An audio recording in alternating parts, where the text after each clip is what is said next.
Hey you guys, today we're going to do my absolute favorite thing about Halloween and carve a pumpkin. I'm going to show you how to do it the right way, the 90s way, the old-fashioned way, and I have to do this a little early because this pumpkin is starting to rot. I bought it from a local farmer and it was a little overpriced and a little too organic, and it's already getting this nice beautiful black spot right here on the side that I wanted to use. So I think instead we're going to have to use this side. The most important thing about picking a pumpkin is to not get it too early and not get it too late. You want a good size, but you also don't want it to rot while it's sitting there waiting to be carved. You can tell how long it's going to last by looking at the stem.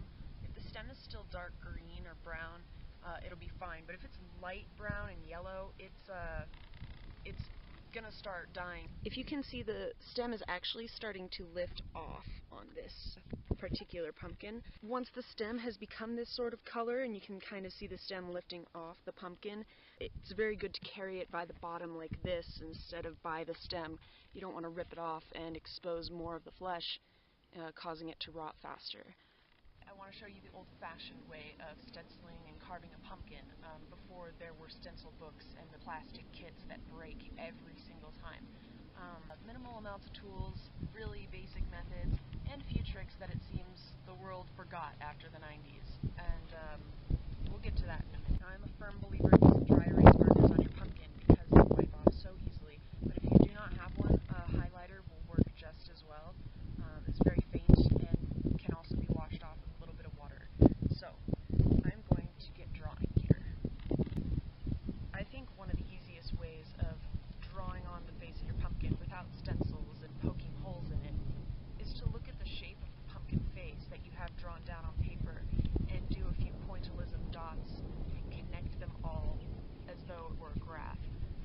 Measure it out on your face and kind of estimate. That way you're not just drawing on a face and then changing your mind and then making it a little bit bigger and starting over again and again.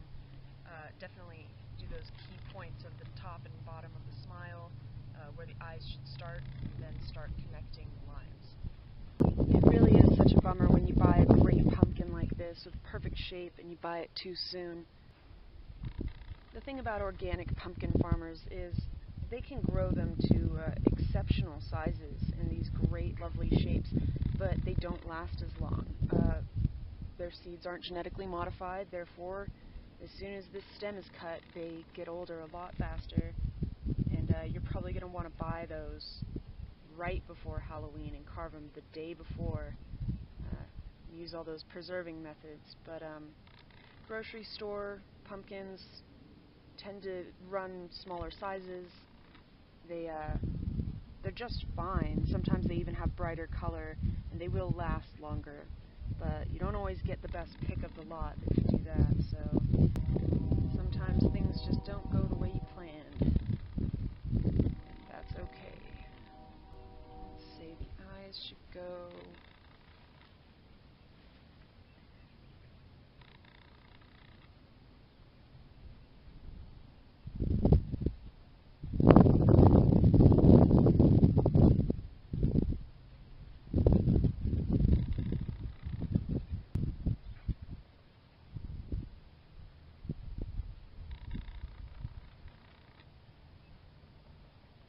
Another thing about the 90s is there wasn't a bunch of internet going around, at least not until 97 or so.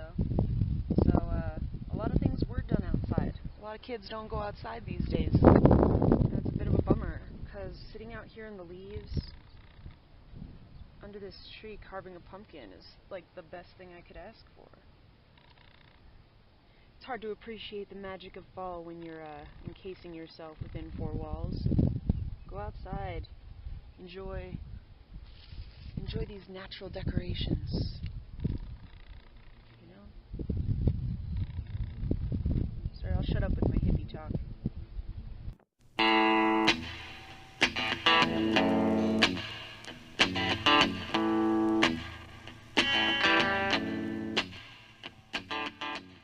Now this next step, of course, is a huge secret, so tell all your friends.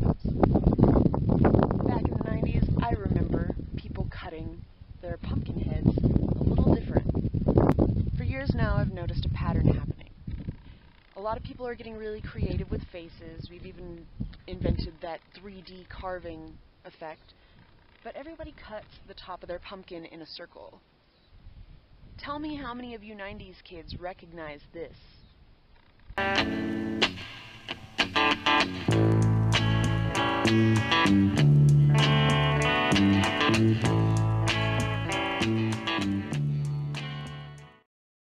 Why does no one do this anymore? All you circle top people, stop it. You're done. No more. I want old-fashioned 90s zigzag tops. Don't tell me otherwise. Unless you're doing more intricate carving and you absolutely need one of those pumpkin kits with a tiny handsaw, I would say the essential tools are a larger knife for cutting off the top and bigger chunks, a salad spoon, and of course, the ultimate is just a paring knife. Everyone should have one of these, and if you don't, I don't know what's wrong with you. It has great maneuverability, you can cut in circles, and it's durable, it's not breakable. And as always, remember to cut at an angle, then straight down, because otherwise your lid will fall into your pumpkin.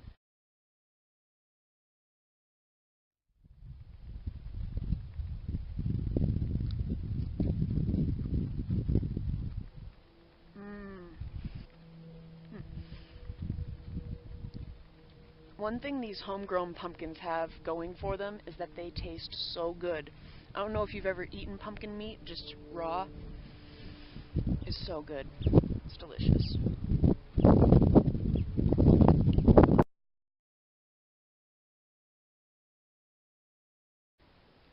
When you take the cap off, you are going to end up with something like this, but with the help of our grocery bag here, you're going to do the same thing you would with the circle lid.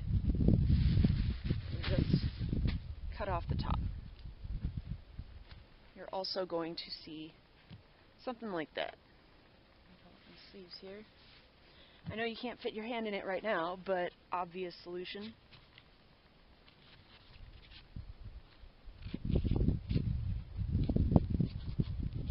Set the lid off point, so it just looks a little bit more artistic, if you see what I mean. Take your knife, and without cutting too deep, because you don't want to poke through the face of your pumpkin, you can just do a nice, gentle scraping. You can go both ways. It'll really save you time. Ooh, there's that rotten spot.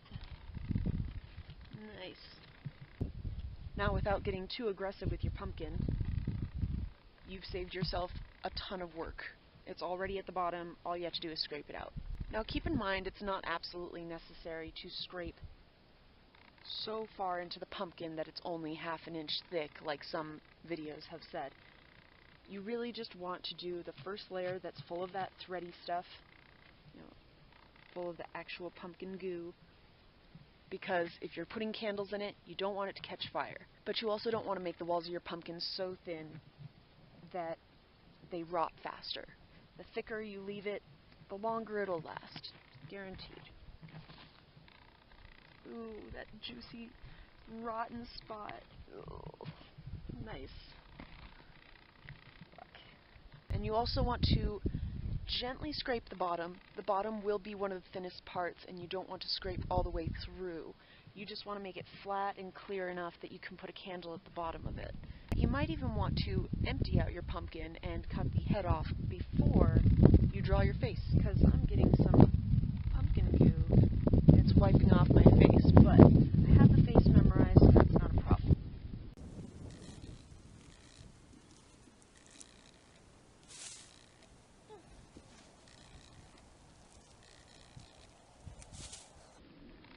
And keep in mind, pumpkin seeds are delicious, so make sure you're putting them into a clean, separate bag instead of right into the trash, or you'll regret throwing away perfectly good food. So another great thing about jack-o'-lanterns is you get to be messy. You get to stick your hand in gross stuff. Okay, and adults don't do that enough, unless they have a really weird job. When you begin to carve your face, you're going to want the flat side of the knife on the outside of the pumpkin, the part that's going to remain. You're always going to want to face the blade of the knife inward towards the part that you are cutting out. You never want to have it outward, because you will end up cutting past your mark and into the pumpkin. Leave these little rigid lines everywhere. Exactly like this.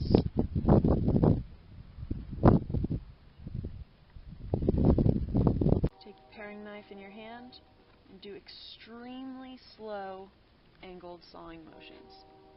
Now, once you get to a more drastic turn, I'd say start at another point. That way you're not getting a nice cross section of knife into your image.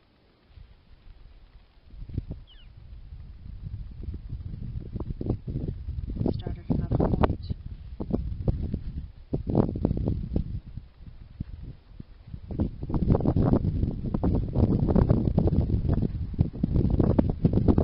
I suggest in the beginning to just start by cutting the face a little smaller than you intend to, so some of the line is outside of where you've carved. We'll go through again later and touch that up. When I look out my window, many sights to see. As you can see, these eyes are kind of uneven. I'll show you how to straighten that up. It's at this point, when the shape is already cut out, that it's easiest to carve better circles and better angles. And you can just cut it off in flakes like that.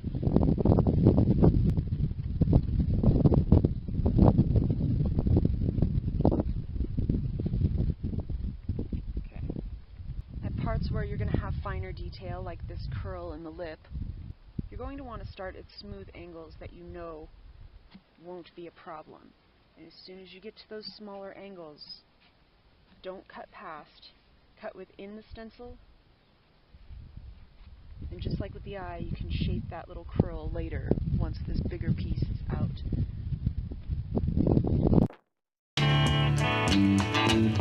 And when I look in my window,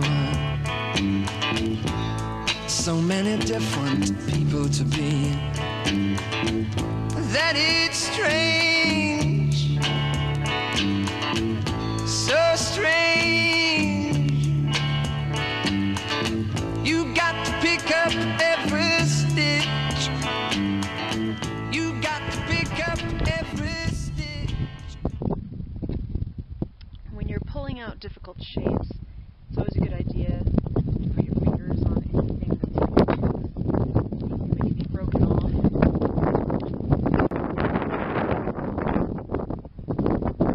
If you're unsure about a part coming loose, just drag your knife back through those parts.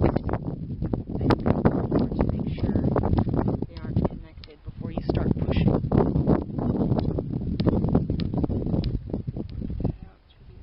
Oh my goodness, he has a tongue. Sorry, dude.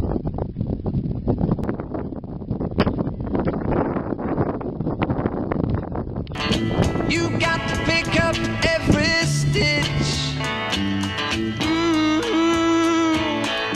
Must be the season of the witch. Must be the season of the witch. So cute. Like I said, you're going to want to carve out your shapes a little within the lines of your stencil. And the reason for that is because now is the time to touch up your pumpkin by carving out what's left of these lines that I told you to carve within. If you see any lines and you wanted it to be more dramatic in certain spots, you can carve that out in order to let more light out from the candle within. You can very delicately, without cutting the outside husk of the pumpkin, get your knife and carve just enough of that meat out. You're going to do an outward angle. And you see how much bigger the eye gets. So you can see the difference by cutting at an outward angle. Must be the season of the witch. When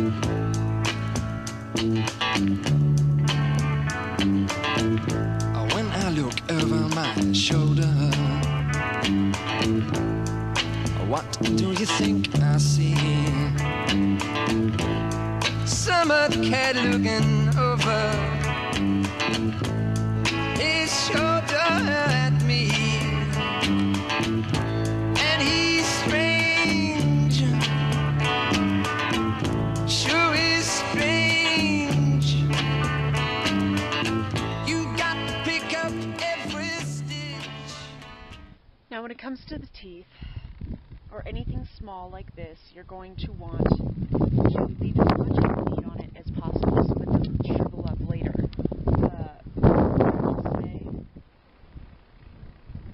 Be very gentle, do very small angles too, as long as you get the shape of a tooth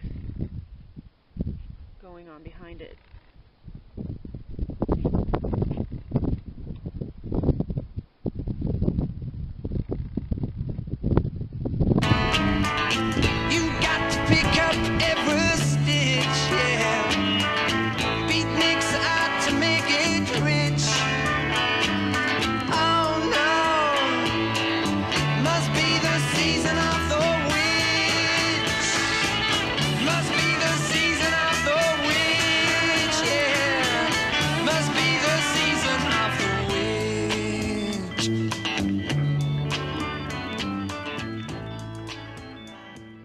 Step to this process that you can take, and that would be to soak your pumpkin in bleach water. The next step would be to get Vaseline. Some people don't like to use it because it can make the pumpkin messy. If you are going to be handling it, don't do the outside, or just wipe off the excess with a cloth that you don't mind getting a little bit wet. Now, I like to use liberal amounts because the more you use, the longer it's going to last. And it locks in moisture. It also adds a bit of a shine to your pumpkin. Be sure this bottle of Vaseline is one you're using only on pumpkins. You don't want to get pumpkin goo in your Vaseline and have it just sit there forever. And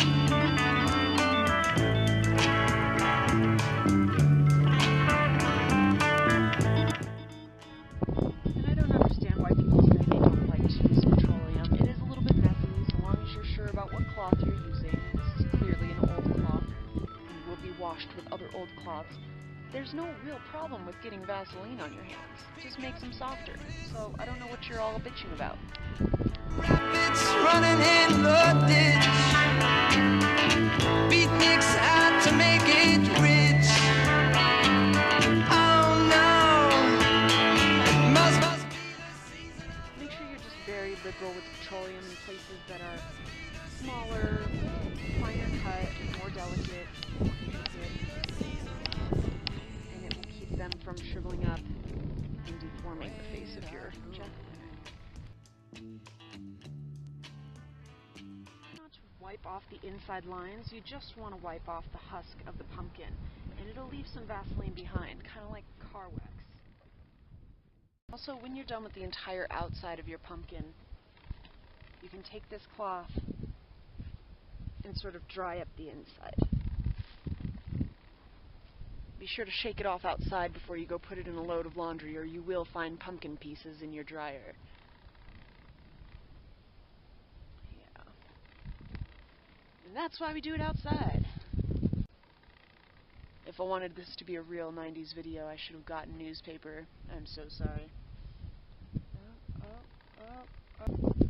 And that is how you carve a perfect pumpkin. The right way. Kind of like it like this. I wanted to show you this trick by carving a star into this pumpkin and showing you that by putting the blade inward towards the piece you intend to cut out is the best way to prevent unnecessary cuts into your jack-o'-lantern.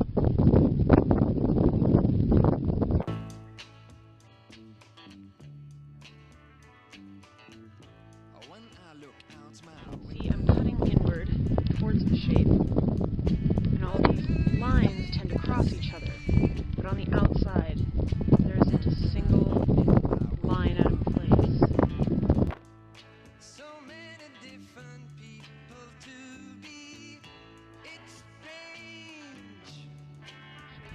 example of what I meant when I was talking about cutting the inside of the flesh so that the light shines outward better would be to simply start at the back,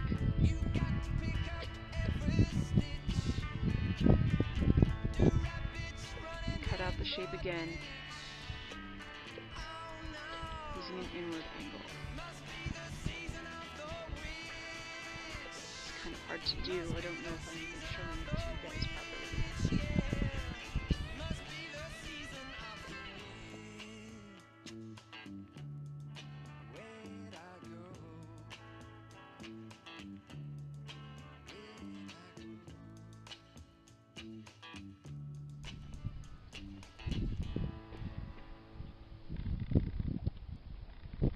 There, you have a decent star.